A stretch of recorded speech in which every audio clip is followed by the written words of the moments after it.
Welcome to Trending in Education. This is Mike Palmer. We just released an episode about counterbalancing AI. Alas, that pendulum keeps swinging back and forth, so we're going to talk a little more about AI today.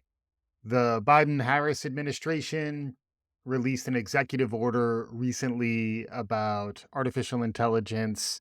We'll include a link to it on the show notes. I did ask Claude to help write it up in a way that a 5-year-old could understand it as we are trying to grow that demo. I also thought it might be a nice way to bring Nancy back in.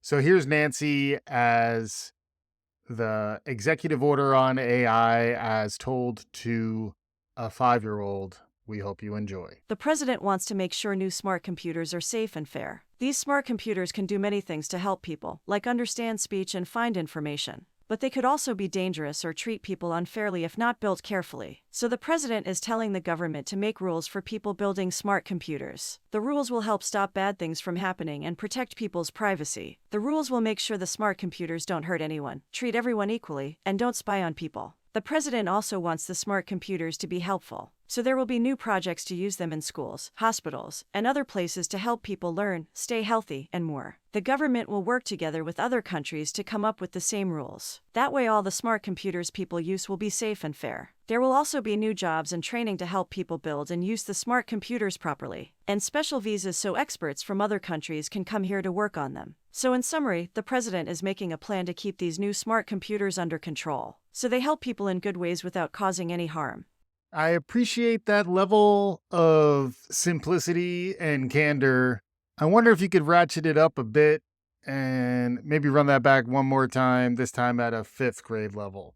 President Biden has issued a new order to make sure artificial intelligence is developed responsibly. AI refers to very advanced computer systems that can do things like understand language and make decisions on their own. The order will have the government create new rules and standards for AI to protect people. For example, rules to prevent bias and discrimination in AI systems used for things like hiring, and protecting people's privacy from AI that collects data. The order will also have the government work with companies to make sure AI is safe and secure, like requiring testing of AI systems to avoid harming people, and monitoring for misuse of AI that could endanger national security. To support the development of helpful AI, the order promotes using AI in areas like education, healthcare, and fighting climate change. It will also expand research and training in AI fields, and attract experts from other countries to work on AI here. The president wants the U.S. to lead in finding ways AI can benefit people, while managing risks. The order has the government coordinating with other countries to come up with shared rules and standards for the responsible use of AI globally. So in summary, the order is about setting guidelines and working with industry to make sure as AI advances, it helps society in fair and safe ways. That was great, Nancy. And memo to self, perhaps we are operating at roughly a 5th grade level. I do find that sometimes the adornments and filigrees that fill things up above basic communication levels can sometimes get in the way. So I thought that was some plain spoken breaking it down from our virtual friends, Claude and Nancy. One of the things that jumps out there is how prominent education is in the announcement and how central AI education is going to be to the future of work, the future of learning. This stuff's moving really fast. I recently discovered how powerful some of the generative tools are within software, in this case within Canva. The AI-powered generative imagery is something that I've been really kind of blown away on. It will become much more part of the visual language that's going out with what we're producing here at Trending in Ed. I feel like it's kind of on par with the quality that I've seen coming out of Midjourney, and I have found that Midjourney was perhaps a bridge too far for me as an end user in terms of just plugging and playing, and that's why I've landed with Canva. But these tools are really interesting. You know, I barely kicked the tires on what can happen within the Adobe Creative Suite, which is something I am also a subscriber to. It's an interesting time to be thinking about that in terms of design for instruction and design for what I've called edutainment in the past, but that almost discounts it a little bit. So I think we're still workshopping what we call it, but I think there is a next generation of generative, narrative driven, yet educational, conversational explainer content. We're in a really rich time when it comes to experimenting with genres, experimenting with instructional formats. And I'm happy to have this podcast as a vehicle to do some of that experimentation with. While we're on the subject, Nancy, I'd love to hear your take, perhaps with Claude's help, on what we can do with the language around compelling educational content that really blurs more into next gen media content, next gen streaming content. That's where I think there is an opportunity. It's almost like if the Khan Academy could meet the bear. What would that look like? What would that sound like? What are your thoughts around the language? If you were to, AIs are supposed to be helpful to brainstorm with. What are some suggestions for other language that we could use in lieu of and in addition to edutainment and stealth learning?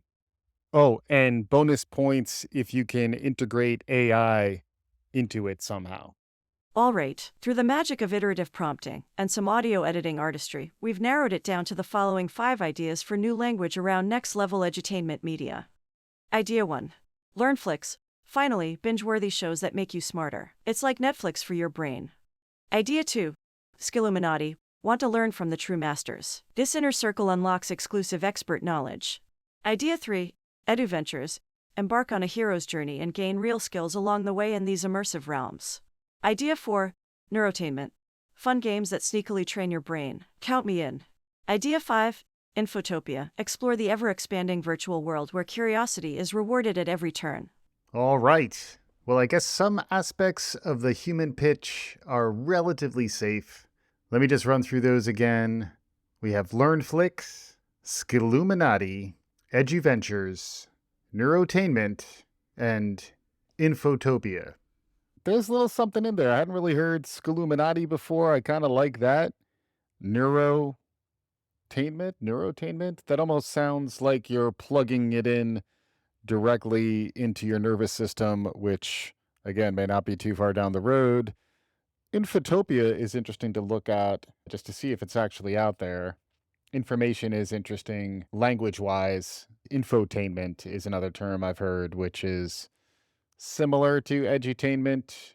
Not really any pizzazz in there, but pizzazz aside, I do think this executive order is a sign of the times, a sign of the zeitgeist, as I like to say. Thank you very much. We'll see where it goes from here. It does seem like, from an industry perspective for education, educational technology, training, boot camps, career and technical education as it relates to artificial intelligence, this would be a signal that at least the current administration is very much bullish on that, very interested in that. And then there's an interesting, almost Hippocratic oath element to the executive order, which is do no harm, which is an interesting connection, I think, to make around guidelines, around appropriate use, privacy, the idea that learners are accepting that their data will be used in different fashions and that ultimately the value prop needs to be there for the learner. The value prop mainly being, if you open up your data to us, we'll anonymize it, we'll protect your personal information, but then ultimately the algorithms will get better, the personalization is going to get better. I am expecting an age where we're able to train our algorithms much more like you could train a Pokemon or a Tamagotchi. Shout out to Nefez Dakak, who brought up the Pokemon analogy. But I think it's a good one where we'll be training these things, we'll be figuring out how to use this technology, use stuff like yourself, really, Nancy, to make us better at what we do. We'll be tapping into tools that'll make the visual storytelling easier for an individual, but it's going to require an unlocking of creativity, an opening up of that mindset. And it's where I come back to my interactions with my son, who's almost 5. And from a just raw creativity perspective, you're at a real high point when you're not constrained. And I think increasingly we're going to try to keep that opened up. And it is interesting to explore how that intersects with the more institutional elements of schooling and the administrative structures that exist within a lot of our educational institutions, which is why I think we're seeing some of the pushback and some of the negative sentiment around institutions like higher education or our public schools.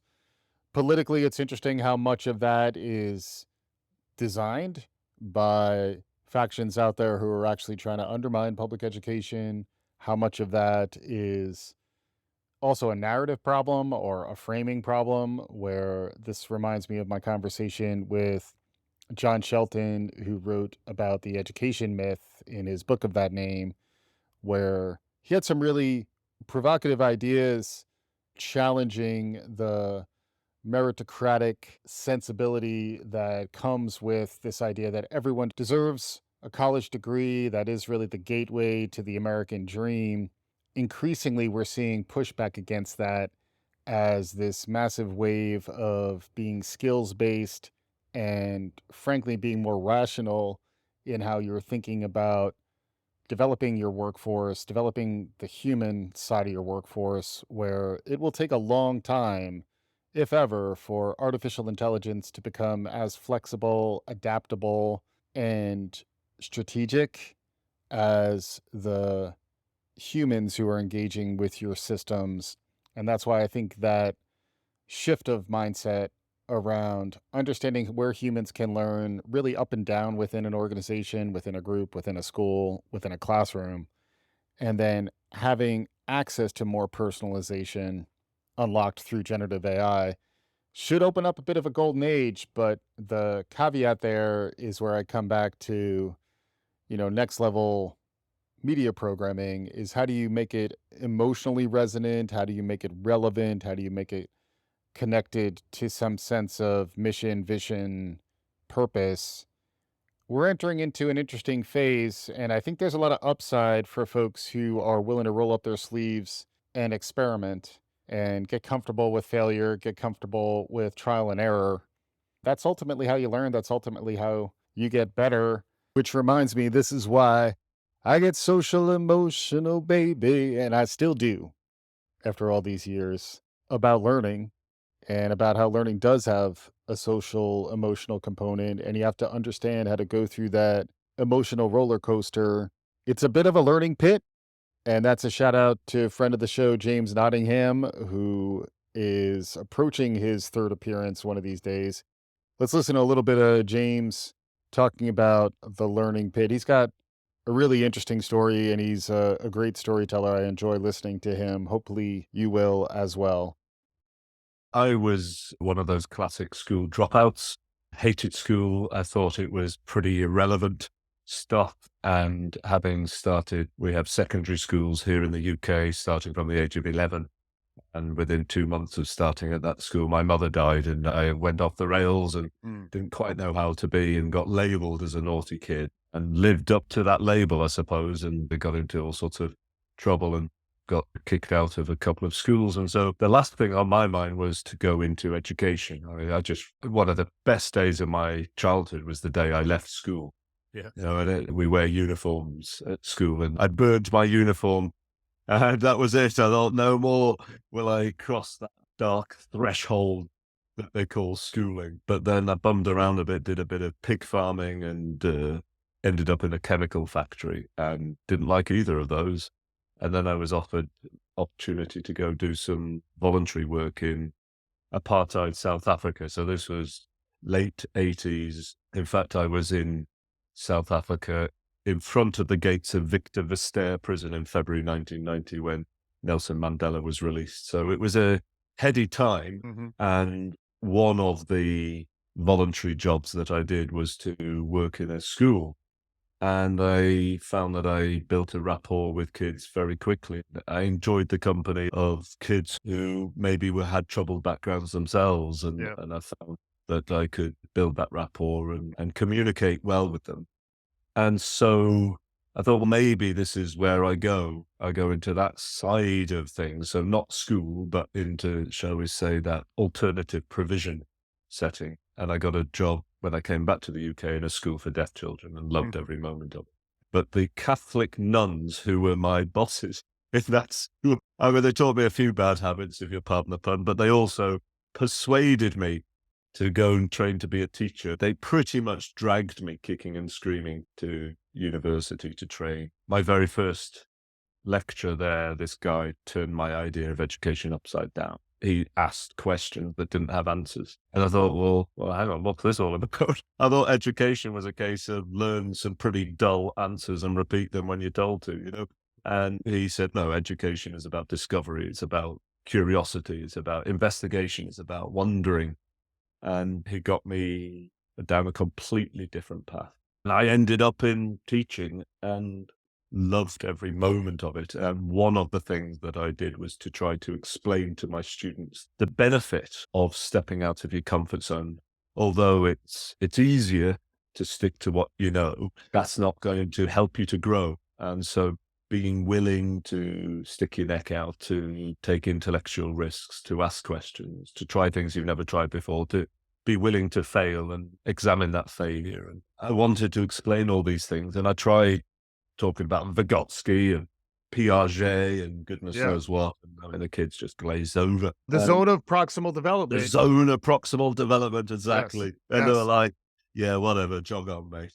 And then I was one day drawing on the board this idea that you get worse before you get better. Typically, whenever we learn something new and different, Mike, you were going to teach me how to set up all this equipment for podcasting. Right. You know, if you guided me and taught me through it, I could probably do it quite well. But the moment you go off to see somebody else or leave me up to my own devices, the chances are I'm going to stuff it up one way or another. I'm going to get it wrong and put something in the wrong place, and I'm going to get worse. So I'm going to go from having some early success to then struggling with it the moment I'm left to my own devices. I wanted to explain this to the kids because I felt that too many kids expected to go from A to B to C to D to E to F and so on. I said, learning's just not like that. You go A, B, C, but then you go back to A, and sometimes you go even before A, and you feel like got worse, and it can be very dispiriting unless you know that it's coming, and then you can better prepare for it mentally, resourcefully, and so on. You can prepare for it. And so I was drawing this out on the board, and I drew this image that, as people now refer to it, as the learning pit. It's just this idea of getting worse before you get better. Yeah. One of the kids said, well, that looks like a pit. And I said, well, it does. And I don't know if it had anything to do with this was in an ex-coal mining town. Right. But anyway, this idea of pit stuck, and I shared it with a few colleagues, and they liked it, and mentioned it at a teachers' conference. They liked it. We're there, and there's hundreds of millions of versions of it. Well, hopefully you can see why we included James's story in the conversation. Very human, very powerful in terms of learning through failure, getting comfortable with discomfort, and learning through the power of the learning pit. Nancy, I'd love to get some of your take on the more human elements of learning as described in the learning pit here. How does that resonate with you, and how do you think that will continue to play forward when we think about how humans leverage AI to continue to learn and continue to get better? What an inspiring origin story from James. I love how his experience shows that sometimes those who struggle the most in formal education settings find their calling by connecting with and guiding others who feel disengaged. The learning pit is such a great metaphor for the emotional journey of mastering new skills. We've all been there, that dip when you first try doing something new and feel like you're flailing. It can be so discouraging, but James helps us reframe it as a necessary part of the learning process. Going forward, I think the learning pit will be just as relevant as people use AI to continue learning. While AI tutors can provide step-by-step guidance, that human, emotional journey of overcoming challenges and sticking with the struggle will remain. Understanding the learning pit experience makes us more resilient learners. AI can help smooth out the pit's rough patches with tailored support and encouragement, but it's not going to eliminate the need to sometimes fail, get frustrated, and pick ourselves back up again. Mastering that inner emotional game makes us unstoppable lifelong learners, whether we've got AI by our side or not. James' story is a testament to that. Yes, indeed. And I think there's others like James out there will continue to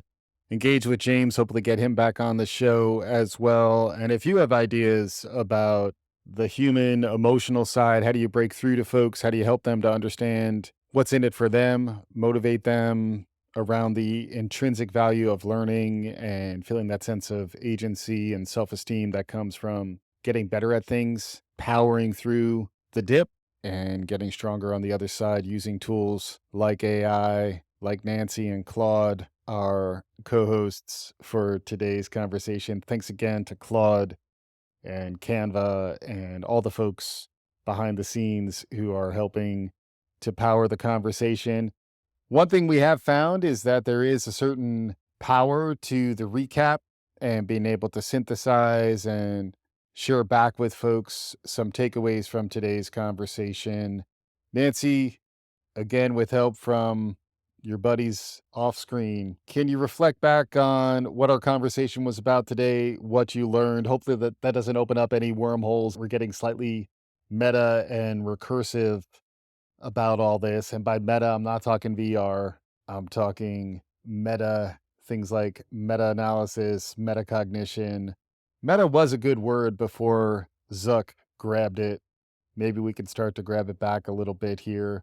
But let's get some concluding thoughts from you, Nancy, and then we'll wrap up today's episode. Well, Mike, this was another thought-provoking conversation. It's so interesting to see how prominent AI and education are in President Biden's new executive order. There's clearly momentum around developing AI responsibly and using it to transform learning. The story from James Nottingham about the learning pit was a great reminder that there's an emotional journey to mastering new skills. As much as AI can help, people still need resilience and determination to push through challenges. And I loved brainstorming new phrases like neurotainment and infotopia for next-gen edutainment that's both fun and educational. You and Claude sparked my creativity. As AI advances, I hope we continue exploring how to ethically leverage it to make learning more personalized, engaging, and widely accessible. Thanks for having me on the show. The pleasure is truly mine. Always amazing to have you, Nancy. And today, in his Trending in Ed debut, we are bringing Claude in himself for his conclusion. Concluding thoughts here, Claude?